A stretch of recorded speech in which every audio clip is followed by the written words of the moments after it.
بسم اللہ الرحمن الرحیم فصل الوضوء على ثلاثة اقسام الاول فرض على المحدث للصلاة ولو كانت نفلا ولصلاة الجنازة وسجدة التلاوة ولمس القرآن ولو آیة۔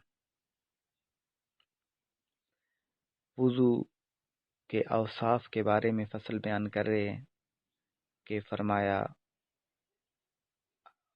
فصل فی اوصاف الوضوء، وضو کے اوصاف کے بارے میں فصل،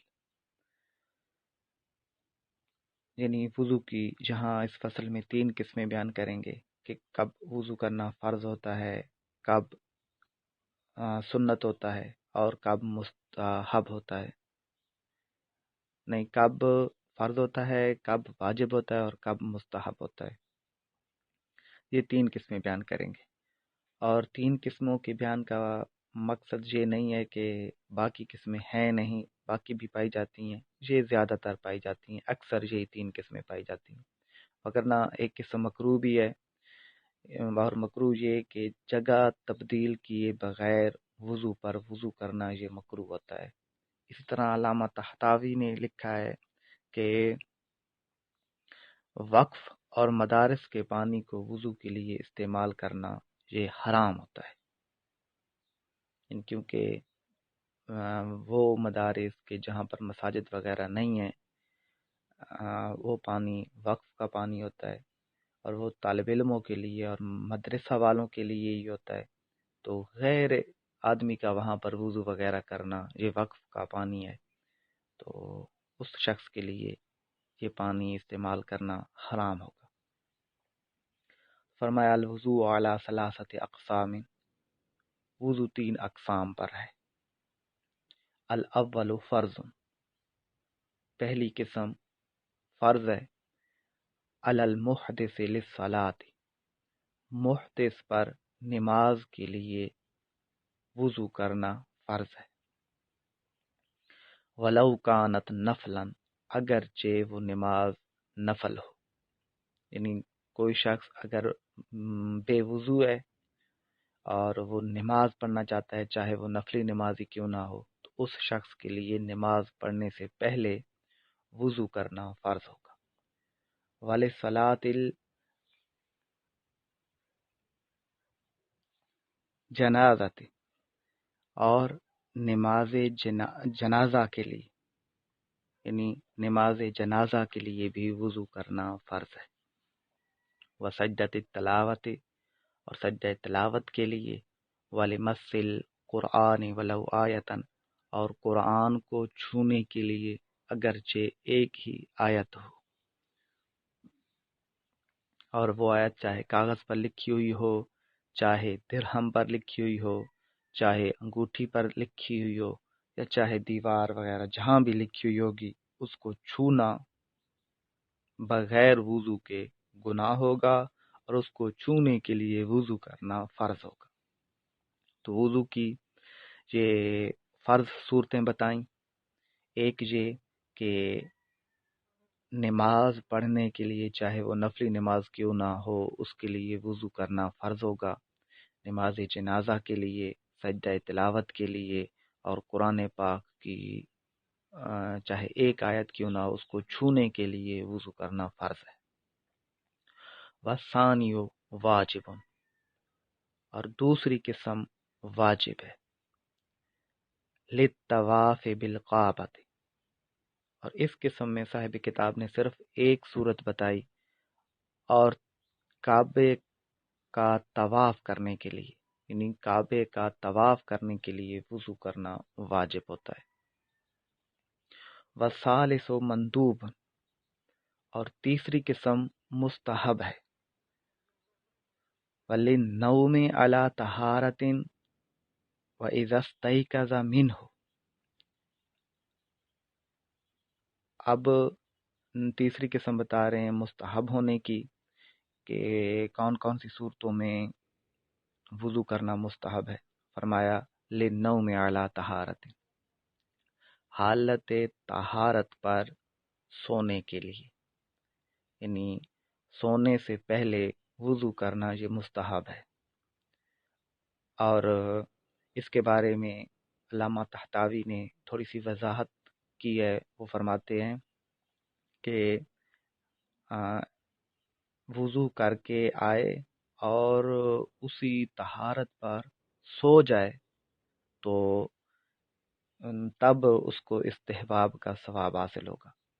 فرض کیا اگر وضو کیا اور وضو کرنے کے بعد آ کر لیٹا اور حدث واقع ہو گیا تو پھر استحباب کا ثواب اس کو حاصل نہیں ہوگا، یہ پھر مستحب نہیں ہوگا. یعنی وضو کر کے آئے اور لیٹ جائے اور اسی لیٹنے سے سو جائے، یعنی سونے سے پہلے پہلے حدث واقع نہ ہو، تب یہ مستحب ہے. تو بہرحال وضو کر کے سونا مستحب ہے. وَإِذَا اسْتَيْقَظَ مِنْهُ، اور جب نیند سے بیدار ہو اس وقت بھی وضو کرنا مستحب ہے. وَلِلْمُدَاوَمَةِ عَلَيْهِ، اور وضو پر ہمیشگی کے لیے، یعنی وضو کیا اور پھر ذکر وغیرہ کر لیے، پھر وضو جب ٹوٹ گیا تو پھر وضو کر لینا، یعنی اپنے دن کا اکثر حصہ حالت وضو میں گزارنا، یہ بھی مستحب ہے. تو حضرت بلال رضی اللہ تعالیٰ عنہ کے متعلق حدیث مبارکہ بھی اسی طرح ہے کہ نبی کریم صلی اللہ تعالیٰ علیہ وآلہ وسلم نے پوچھا، بلال کون سی نیکی ایسی ہے آپ کی کہ جس کی وجہ سے آپ جنت میں آپ میرے آگے آگے موجود تھے، آپ کے قدموں کی آواز آتی تھی. تو حضرت بلال رضی اللہ تعالیٰ عنہ نے عرض کی، یا رسول اللہ، بس یہی ہے کہ جب بھی میں بے وضو ہوتا ہوں تو وضو کر کے 2 رکعت نفل پڑھ لیتا ہوں. تو اس نیکی کی وجہ سے اللہ تعالیٰ نے حضرت بلال رضی اللہ تعالیٰ عنہ کو جنت میں بڑا مقام عطا فرمایا. تو وضو پر ہمیشگی کے لیے وضو پر ہمیشگی کے لیے وضو کر سکتے ہیں، یعنی جب بھی حدث واقع ہو تو حدث واقع ہونے کے بعد وضو کرنا یہ مستحب ہے. وَلِلْوُضُوءِ عَلَى الْوُضُوءِ، اور وضو پر وضو کرنا مستحب ہے. اب یہ کب ہے؟ یہ اس وقت کہ جب جگہ تبدیل ہو جائے. یہ نہیں کہ ایک ہی جگہ پر بیٹھے بیٹھے وضو پر وضو کرنا، یہ مکروہ کے زمرے میں آتا ہے.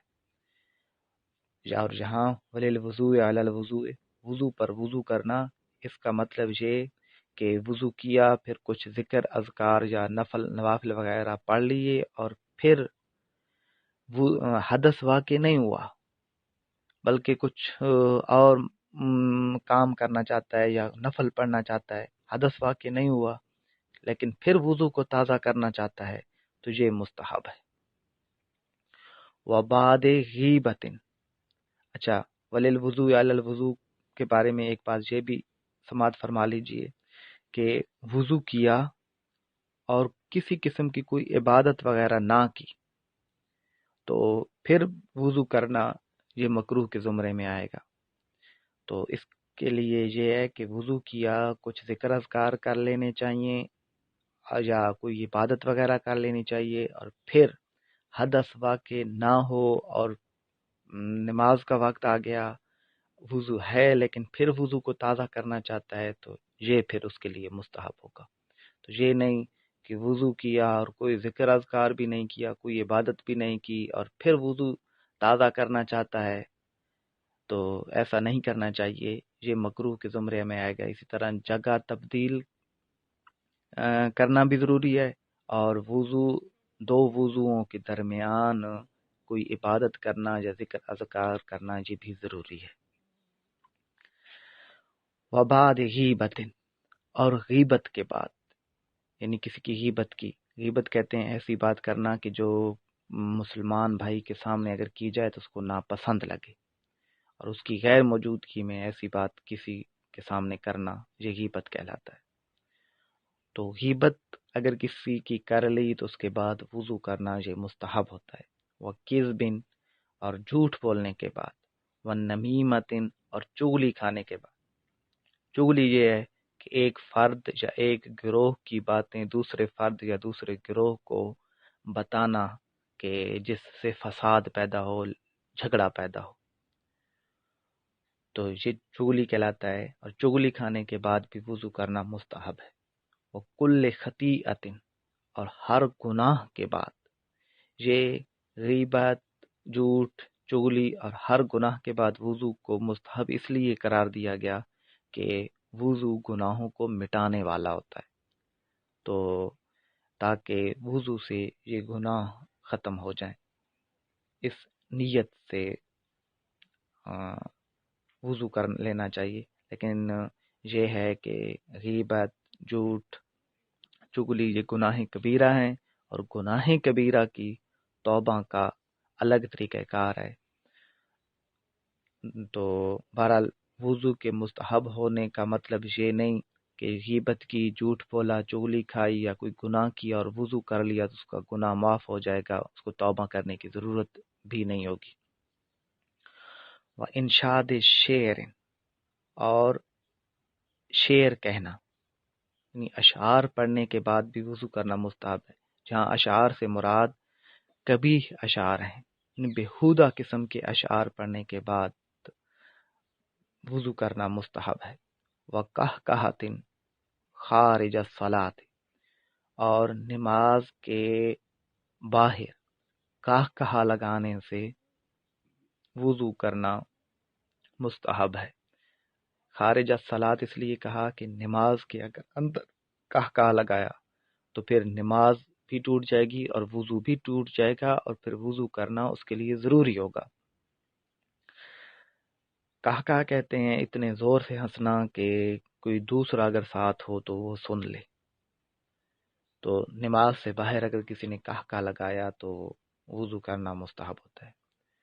وغسل میت، وغسل میتن و حملہ، اور میت کو غسل دینے اور اس کو اٹھانے کے بعد وضو کرنا مستحب ہے۔